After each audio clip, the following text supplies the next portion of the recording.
Hello viewers, আসসালামু আলাইকুম। আশা করি তোমরা সবাই ভালো আছো। তোমাদের সবাইকে অনেক অনেক শুভেচ্ছা জানাচ্ছি আরিফ'স কেয়ার কোচিং একাডেমির পক্ষ থেকে।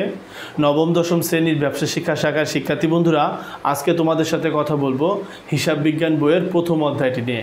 বন্ধুরা, প্রথম অধ্যায়টি অঙ্ক নেই, এজন্য বেশিরভাগ স্টুডেন্টরাই এই অধ্যায়টিকে অবহেলা করে, যার কারণে তারা বহু নির্বাচনী মার্কস পাওয়া থেকে বঞ্চিত হয়। আমি চাই যে তোমরা এই ভিডিওটি সম্পূর্ণ দেখো, যাতে কিনা তোমাদের প্রথম অধ্যায়টির প্রতি ভালো একটা ধারণা হয় এবং তোমরাও এই অধ্যায়তে যে বহু নির্বাচনীগুলো সাধারণত এসে থাকে সেই বহু নির্বাচনীগুলোতে ভালো মার্কস পেতে পারো। আর হিসাব বিজ্ঞানের বেসিক নলেজ অর্জন করার জন্য তোমাদের এই অধ্যায়টি ভালোভাবে পড়তে হবে। তো বন্ধুরা, যদি তোমরা আমাদের এই চ্যানেলে নতুন হয়ে থাকো তাহলে এই চ্যানেলটি সাবস্ক্রাইব করো এবং পাশে এসে থাকা বেল আইকনটি বাজিয়ে দাও, যাতে আরিফ'স কেয়ার কোচিং একাডেমির প্রত্যেকটি আপডেটেড ভিডিও তুমি সবার আগে পেয়ে যাও। তো চলো বন্ধুরা, আজকে নবম দশম শ্রেণীর হিসাব বিজ্ঞান বইয়ের প্রথম অধ্যায় নিয়ে আলোচনা শুরু করি।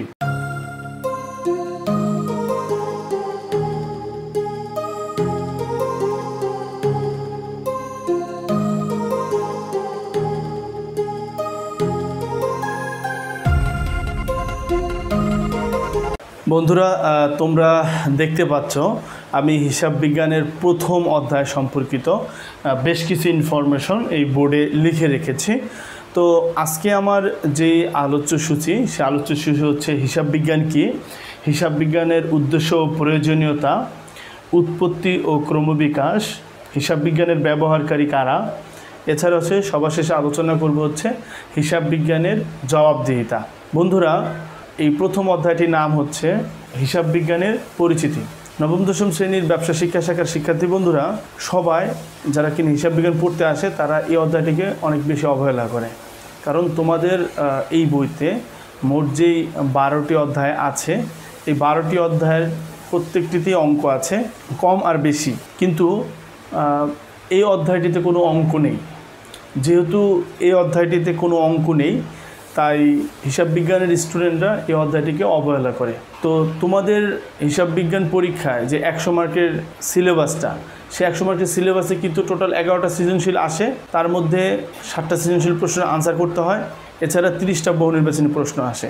এই যে 7টা সৃজনশীল প্রশ্নের আনসার করতে হবে, এর মধ্যে কিন্তু বাধ্যতামূলক একটা অংশ আছে, অর্থাৎ 10 অনুশীলনীতে আর্থিক অবস্থা বিবরণের যেই অধ্যায়টা, এই অধ্যায়টি থেকে মাস্ট 2টা প্রশ্ন উত্তর করতে হবে। আর অনন্য যে বাদবাকি অঙ্কযুক্ত চ্যাপ্টার রয়েছে হচ্ছে 10টা, ওই 10টা থেকে 5টা সৃজনশীল প্রশ্ন আনসার করতে হবে। তো বন্ধুরা, আমরা কোনোভাবেই এই চ্যাপ্টারটাকে অবহেলা করতে পারি না, কারণ এই চ্যাপ্টারটা থেকে অত্যাধিক বহু নির্বাচনী প্রশ্ন আসতে দেখা গেছে এবং সেই বহু নির্বাচনী প্রশ্নগুলোকে বিভিন্ন অ্যাঙ্গেল থেকে করার ফলে স্টুডেন্টদের কাছে যা জটিল মনে হয়েছে এবং স্টুডেন্টরা ভুল আনসার করেছে।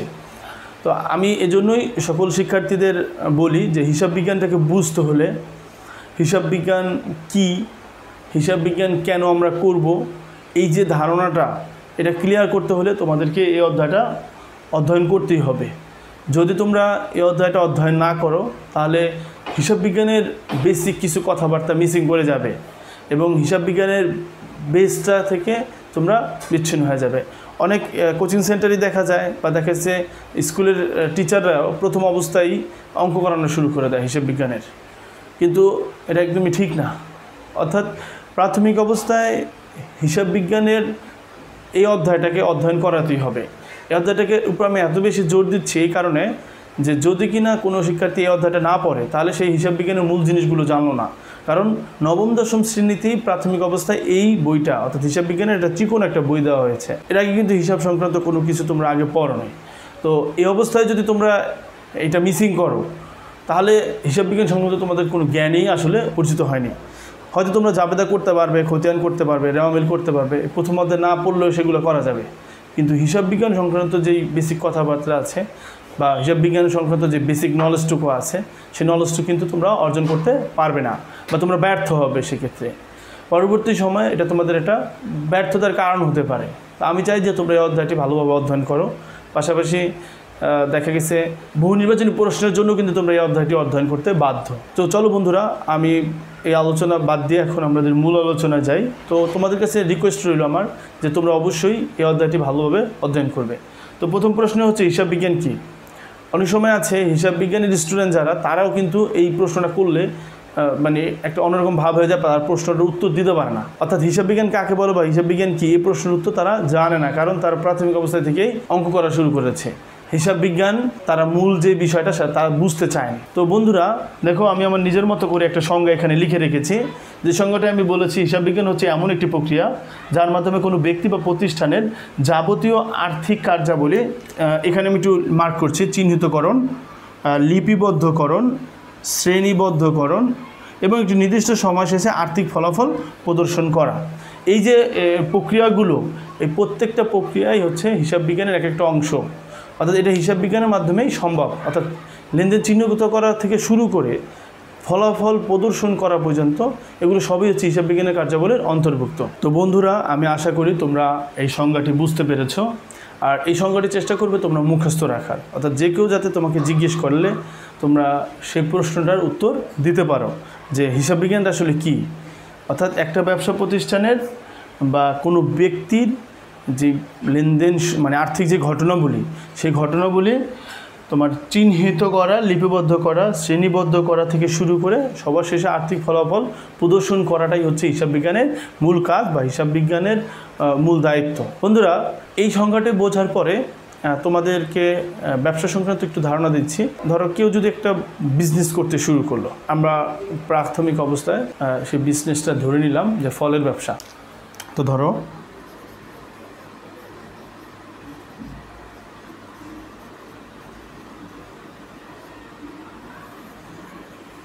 ফলের ব্যবসা, তো এই ফলের ব্যবসা করতে হলে তাকে কি করতে হবে? প্রাথমিক অবস্থায় কোনো পাইকারি ব্যবসায়ীদের কাছ থেকে ফল কিনে আনতে হবে, অর্থাৎ ফল কিনতে হবে। সেই ফল তাকে পরিবহনের মাধ্যমে তার দোকানে নিয়ে আসতে হবে, এবং তার যে দোকানটা নেওয়া হয়েছে সেই দোকানের কিন্তু একটা ভাড়া আছে, তার নিজের পারিশ্রমিক একটা ফল আছে।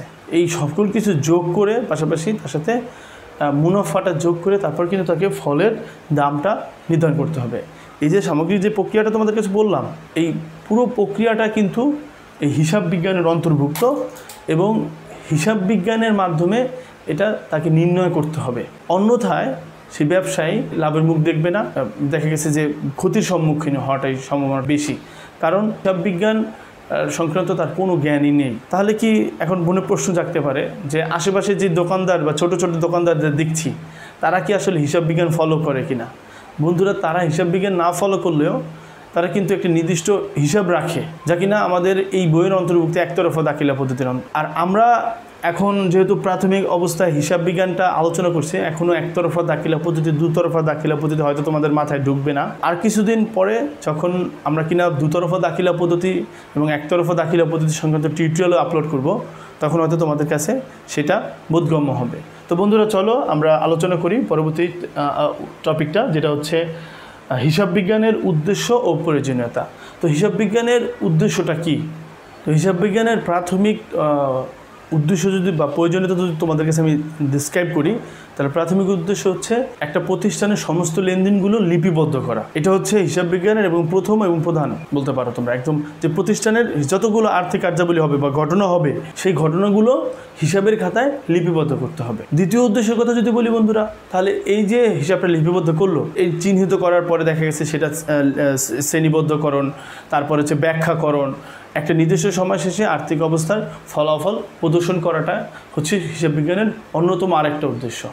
বন্ধুরা, হিসাব বিজ্ঞানের আরও উদ্দেশ্যের কথা যদি তোমাদের বলি, তাহলে একটা প্রতিষ্ঠানের দায় আছে কীরকম, বা একটা প্রতিষ্ঠানে কী পরিমাণ সম্পদ রয়েছে, এই সমস্ত কিছু নির্ণয় করাই কিন্তু হিসাব বিজ্ঞানের উদ্দেশ্যের মধ্যে পড়ে। এরপরে কোনো প্রতিষ্ঠান যদি তাদের ব্যয় নিয়ন্ত্রণ করতে চায়, তাও কিন্তু হিসাব বিজ্ঞানের সাহায্য নিতে হবে, কারণ সেই প্রতিষ্ঠানে যে মূলত ব্যয় নিয়ন্ত্রণ করা প্রয়োজন, এটা তার বোধগম্যর ভিতরে তখনই আসবে যখন সে তার প্রতিষ্ঠানের আর্থিক হালচাল জানতে পারবে হিসাব বিজ্ঞানের মাধ্যমে। বন্ধুরা, এর পরের উদ্দেশ্যের কথা যদি তোমাদের বলি, তাহলে জালিয়াতি রোধ, চুরি রোধ করতে হলে অফকোর্স হিসাব বিজ্ঞানের সাহায্য নিতে হবে। হিসাব বিজ্ঞানের সাহায্য যদি তারা না নেয়, তাহলে সেক্ষেত্রে প্রতিষ্ঠানের চুরি জালিয়াতি রোধ করা কিন্তু বা ঠেকানো কিন্তু সম্ভব নয়। এরপরে দেখো, আরও একটা উদ্দেশ্যের কথা বলি তোমাদের, সেটা হচ্ছে সিদ্ধান্ত গ্রহণ। অর্থাৎ ভবিষ্যৎ সম্পর্কে যখন তারা সিদ্ধান্ত গ্রহণ করবে যে তারা কোন কর্ম পরিকল্পনা নিয়ে তারা ব্যবসাটি এগিয়ে নিয়ে যাবে, তখন কিন্তু একটা ব্যবসা প্রতিষ্ঠান এই হিসাব বিজ্ঞানের সাহায্য নিতে পারে। এভাবে তাদের সঠিক সিদ্ধান্তটা নিতে সুবিধা হবে। বন্ধুরা, এরপরে আমি তোমাদের সাথে ডেসক্রাইব করব অব্যবসায়ী প্রতিষ্ঠান হিসাবেও কিন্তু হিসাব বিজ্ঞানটা প্রয়োজন, এই কথাটা। অর্থাৎ একটা অব্যবসায়ী প্রতিষ্ঠান যেরকম ধর স্কুল, কলেজ, হাসপাতাল, তারপরে মসজিদ, মন্দির, এগুলো কি অব্যবসায়ী প্রতিষ্ঠান। এই অব্যবসায়ী প্রতিষ্ঠানে যেই অর্থটা আগমন হয় এবং অর্থের যে বহির্গমন হয়, এই অর্থের আগমন এবং বহির্গমনের মধ্যে কিন্তু একটা নির্দিষ্ট পরিমাণ ব্যালেন্স বজায় রাখতে হবে। এই ধরনের অব্যবসায়ী প্রতিষ্ঠানগুলো কিন্তু টিকে থাকতে পারবে না। এইখানেও দেখো, অব্যবসায়ী ব্যবসা প্রতিষ্ঠানেও কিন্তু হিসাব বিজ্ঞানের প্রয়োজনীয়তা আছে। আমরা জানি যে অব্যবসায়ী প্রতিষ্ঠানের কিন্তু মূল লক্ষ্য জনকল্যাণ বা কোনো একটা নির্দিষ্ট লক্ষ্যে, কিন্তু তারা কিন্তু অবশ্যই মুনাফা অর্জনের জন্য করে না। তবুও সেই প্রতিষ্ঠানেও হিসাব বিজ্ঞানের প্রয়োজনীয়তা আছে। তো বন্ধুরা, হিসাব বিজ্ঞানের উদ্দেশ্য ও প্রয়োজনীয়তা আমার আলোচনা আজকে এই পর্যন্তই। এরপরে আমি আলোচনা করব তোমাদের সাথে উৎপত্তি ও ক্রমবিকাশ নিয়ে। তো তোমরা যদি হিসাব বিজ্ঞানের উৎপত্তি ও ক্রমবিকাশ সম্পর্কে জানতে চাও, তাহলে হিসাব বিজ্ঞানের উৎপত্তি হচ্ছে ইতালির ভ্যানিস শহরে। অর্থাৎ ইতালির একজন গণিতবিদ যার নাম হচ্ছে লুকা প্যাসিওলি, যে 1494 সালে সর্বপ্রথম একটা বই লিখেন যার নাম হচ্ছে সুম্মা ডি অ্যারিথমেটিকা জিওমেট্রিয়া প্রপোর্শনিলিটা। এই বইটিতেই তিনি হিসাব বিজ্ঞানের যে মূল অর্থাৎ দুতরফা দাখিলা পদ্ধতি বর্ণনা করেন। প্রাথমিক অবস্থায় এই হিসাব পদ্ধতিটা ভ্যানিস শহরের আশেপাশেই ব্যবহৃত হতে শুরু হয়। পরবর্তী সময়ে এই পদ্ধতিটা এত বেশি জনপ্রিয় হয় যা কিনা সারা পৃথিবীতে এখন ব্যবহৃত হচ্ছে। এবং এই জন্য একটা বহু নির্বাচনী প্রশ্ন বারবার এসে থাকে তোমাদের পরীক্ষায়, যে হিসাব বিজ্ঞানের জনককে। যদি এই প্রশ্নটা আসে তোমাদের পরীক্ষায়, তাহলে তোমরা এটার উত্তর দিতে পারো যে হিসাব বিজ্ঞানের জনক হচ্ছে লুকা প্যাসিওলি। তার বিখ্যাত বইটির নাম কি? তখন তোমরা উত্তর দিবে হচ্ছে সুম্মা ডি অ্যারিথমেটিকা জিওমেট্রিয়া প্রপোর্শনিলিটা। তিনি এই বইটি কবে লিখেছেন বা কত সালে লিখেছেন? তখন তোমরা এটার প্রশ্নের উত্তর দিবে যে 1494 সালে। অনেক সময় একটু ঘুরিয়ে আসে এই প্রশ্নটা, যে তিনি এই বইটি কত শতাব্দীতে লিখেছেন? তখন তোমরা বলবে 15 শতাব্দীতে লিখেছেন। আশা করি বন্ধুরা তোমরা এই কয়টি বহু নির্বাচনী প্রশ্ন মনে রাখতে পারবে এবং এগুলো তোমাদের পরীক্ষায় আসলে খুব সুন্দরভাবে দিতে পারবে। হিসাব বিজ্ঞানের উৎপত্তি সম্পর্কে এইটুকুই আসলে তোমাদের বইতে বর্ণনা আছে, আমি যা করলাম। আর যখন তোমরা কিনা কলেজে উঠবে, তখন হিসাব বিজ্ঞান প্রথম পত্র নামে একটা মোটা বই, আবার সেকেন্ড পেপার নামে আরেকটা মোটা বই পাবে। তখন আর কি তোমরা এই সম্পর্কে বিস্তারিত আরও জানতে পারবে। বন্ধুরা, তোমাদের সাথে এখন আলোচনা করব হচ্ছে হিসাব বিজ্ঞানের যে তথ্য রয়েছে, এই তথ্যের ব্যবহারকারী কারা। আমরা জানি হিসাব বিজ্ঞানের তথ্য দুই ধরনের ব্যবহারকারী ইউজ করে। একটা হচ্ছে অভ্যন্তরীণ ব্যবহারকারী। অভ্যন্তরীণ ব্যবহারকারীর মধ্যে রয়েছে মালিক এবং ব্যবস্থাপক। আর বহিস্থ যে ব্যবহারকারী, এর ভিতরে রয়েছে পাওনাদার, তারপরে সরকার, ঋণ প্রদানকারী, কর্মকর্তা, কর্মচারী, এরাই হচ্ছে বহিস্থ ব্যবহারকারী। তো বন্ধুরা, এরপরে তোমাদের সবার সাথে আলোচনা করব হচ্ছে সর্বশেষ জবাবদিহিতা নিয়ে। এই অধ্যায়ের সর্বশেষ অংশে জবাবদিহিতা নিয়ে আলোচনা করা হয়েছে। হিসাব বিজ্ঞানের মাধ্যমে একটা প্রতিষ্ঠান মধ্যে জবাবদিহিতা সৃষ্টি হয়, অর্থাৎ হিসাব বিজ্ঞানটা তাদের ভিতরে মূল্যবোধ সৃষ্টি করে, জবাবদিহিতা সৃষ্টি করে। এগুলো কিন্তু হিসাব বিজ্ঞানের অন্যতম বৈশিষ্ট্য। শিক্ষার্থী বন্ধুরা, তোমরা যদি জবাবদিহিতা সম্পর্কে জানতে চাও, তাহলে আমি বলবো যে জবাবদিহিতাটা হচ্ছে যে কোনো কাজ করলে যা তৃতীয় পক্ষের নিকট দায়বদ্ধ থাকা, অর্থাৎ তার কাছে আমি বিষয়টা সম্পর্কে দায়বদ্ধ, মানে আমি তাকে জবাব দিতে বাধ্য, যা কিনা হিসাব বিজ্ঞানের অন্যতম একটা বৈশিষ্ট্য। তো জবাবদিহিতা সম্পর্কে তোমাদের যদি আরেকটু বলি, তো হিসাব বিজ্ঞানের মাধ্যমে তারা অভ্যন্তরীণ যে কর্মকর্তা কর্মচারীরা আছে, তারা মালিকের নিকট জবাবদিহিতা করতে বাধ্য। আবার হিসাব বিজ্ঞানের মাধ্যমে দেখা গেছে যে প্রতিষ্ঠানের মালিক, সে যেই অন্যান্য জনের কাছ থেকে ঋণ নিয়েছে, তো ঋণদাতা, পাওনাদার, এদের কাছে আবার মালিক জবাবদিহি করতে বাধ্য। প্রতিষ্ঠান বা প্রতিষ্ঠানের মালিক সেখানে আবার সরকারের নিকট জবাবদিহিতা করতে বাধ্য। তো বুঝতে পারতেছো বন্ধুরা, হিসাব বিজ্ঞান একটা প্রতিষ্ঠানের জন্য কতটা ইফেক্টিভ। এবং হিসাব বিজ্ঞান একটা প্রতিষ্ঠানের এক প্রকারে বলতে গেলে যে হিসাবটাই হচ্ছে মূল। কারণ হিসাব যদি ঠিক না থাকে, তাহলে সেক্ষেত্রে সেই প্রতিষ্ঠানে কিন্তু লাভ লোকসানের পরিমাণ জানা যায় না, প্রতিষ্ঠান একটা সময় হারিয়ে যায়। আর হিসাব ঠিক করে রাখলে, দেশের কর সময়মতো পরিশোধ করলে, ঋণদাতাদের পাওনার সময়মতো পরিশোধ করলে ব্যবসার উজ্জ্বল ভবিষ্যৎ কামনা করা যায়। তো বন্ধুরা, আজকে প্রথম অধ্যায় সংক্রান্ত আলোচনা আমার এইটুকুই ছিল। আমি আশা করি আমার এই আলোচনা তোমাদের ভালো লেগেছে। তো আমি আমার আলোচনাটাও আরেকটু রিভিউ করতে চাচ্ছি। আর রিভিউ করার আগে আমার যে প্রাথমিক অবস্থায় যে কথাগুলো ছিল, সেই কথাগুলো আবার একটু বলে নিচ্ছি। যে অফকোর্স তোমরা এই অধ্যায়টি ভালোভাবে পড়বে, যদিও এখানে অঙ্ক নেই। আর তোমাদের সৃজনশীল পরীক্ষায় ক, খ, গ অর্থাৎ সহজ মান, মধ্যমান এবং কঠিন মান এর কোনো অংশেই অঙ্ক ব্যতীত সাধারণ প্রশ্ন আসে না। তবুও তোমরা এই অধ্যায়টি ভালোভাবে পড়বে। এই অধ্যায়ে কোনো অঙ্ক নেই, কিন্তু এই অধ্যায়ে এমন কিছু ইম্পর্টেন্ট কথাবার্তা আছে যা কিন্তু হিসাব বিজ্ঞান বোঝার জন্য অনেকটা হেল্পফুল হবে। তো আশা করি তোমরা আমার এই কথাটা মেনে যদি এই অধ্যায়টা পড়ে নাও, তাহলে হিসাব বিজ্ঞান সংক্রান্ত অনেক ইনফরমেশন তোমরা পেয়ে যাবে। তো নবম দশম শ্রেণীর শিক্ষার্থী বন্ধুরা, এখন দেখো এই হিসাব বিজ্ঞান কি, এটার এখানে আমি একটা দিয়েছি, ব্যাখ্যা দিয়েছি নিজের মতো করে, যে হিসাব বিজ্ঞান হচ্ছে এমন একটি প্রক্রিয়া যার মাধ্যমে কোনো ব্যক্তি বা প্রতিষ্ঠানের যাবতীয় আর্থিক কার্যাবলী চিহ্নিতকরণ, লিপিবদ্ধকরণ, শ্রেণীবদ্ধকরণ ও একটি নির্দিষ্ট সময় শেষে আর্থিক ফলাফল প্রদর্শন করা, এটাই হচ্ছে একটা হিসাব বিজ্ঞান। হিসাব বিজ্ঞানের কিছু কার্যাবলী এই সংজ্ঞার ভিতরে আমি অন্তর্ভুক্ত করেছি। বন্ধুরা, হিসাব বিজ্ঞানের উদ্দেশ্য প্রয়োজনীয়তা একদম চিহ্নিত করা থেকে শুরু করে, মানে আর্থিক ঘটনাবলী চিহ্নিত করা শুরু করে লিপিবদ্ধকরণ পর্যন্ত, এবং কি ব্যবসায়ী প্রতিষ্ঠান বা অব্যবসায়ী প্রতিষ্ঠান থেকে শুরু করে সকল ক্ষেত্রেই হিসাব বিজ্ঞানটা খুব জরুরি এবং এর উদ্দেশ্য এবং প্রয়োজনীয়তা অনস্বীকার্য।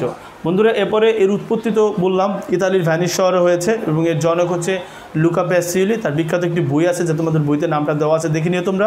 আমি এই ভিডিওতে উল্লেখও করেছি। বইটি লেখা হয়েছে হচ্ছে 1494 সালে। বন্ধুরা, এখানে দুতরফা দাখিলা সংক্রান্ত বর্ণনা দেওয়া হয়েছে। এরপরে দেখো এর ব্যবহারকারী হচ্ছে দুইটা পক্ষ, অর্থাৎ অভ্যন্তরীণ ব্যবহারকারী এবং বহিস্থ ব্যবহারকারী।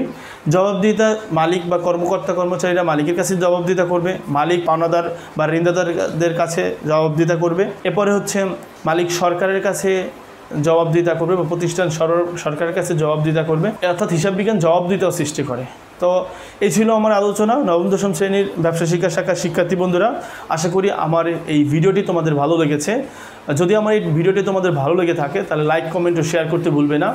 আরিফ'স কেয়ার কোচিং একাডেমি চ্যানেলটি সাবস্ক্রাইব করে এবং পাশে এসে থাকা বেল আইকনটি প্রেস করে ফেলো, যাতে আমাদের প্রত্যেকটি আপডেটেড ভিডিও তুমি আগে পেয়ে যাও। তো বন্ধুরা, আমাদের এই নতুন চ্যানেলটি গ্রো করতে তোমরা সাহায্য করো। আমাদের সাবস্ক্রাইবারের সংখ্যা এখনও অনেক কম, কিন্তু আমরা চেষ্টা চালিয়ে যাচ্ছি, একটা টিম ওয়াইজ কাজ করে যাচ্ছি। চেষ্টা করছি পঞ্চম থেকে দ্বাদশ শ্রেণী পর্যন্ত সকল বিষয়ে সকল টপিকের উপর ভিডিও করার। তো তোমরা আমাদের সাথে থাকো, আমাদের গ্রো হতে সাহায্য করো, তোমাদের ফ্রেন্ডদের সাথে আমাদের এই ভিডিওগুলো শেয়ার করো। Thank you so much. আল্লাহ হাফেজ।